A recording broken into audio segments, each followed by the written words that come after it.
thot jam. Hekat atë burnien që e ka mjell populli jon, arronjën e ka gjahilijet. Ma ka morë ftirën e më ka ngushtu muë. Shka të tha? Më tha, ti s'po falesh. Pasha zotin pas ka dash me ta dhonë një ftirë. Jo me ta morë. A i ka në angazhu me ta zbukuru ftirën me të stolis. Ka në angazhu. A i pas ka thonë ti e fjallën më të ndershme. Pse s'po falesh? Po a i që ka të thot ti pse s'po falesh, a di që ka e ki?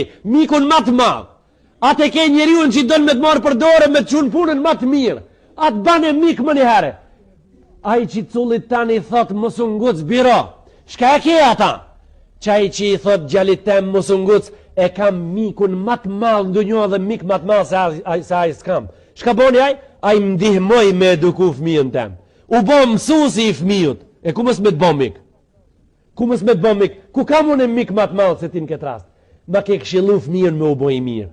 Po kush në arun me edukat edhe kush në ndihmon një një qetrin me mbrojt prej keqës, e kemi ata mikun më të madh, o zot shtoj miqët. Edhe pako janë miqët e tonë. E bani kejt faret humbur ja, ato që kuj mendojnë për neve mirë, zgjarojë mendimin hala. A na mendojmë mirë për të gjithë njerëzit, ne jemi ato musliman që mirësien edhe bëmirësien e kemi cilësi kryesore,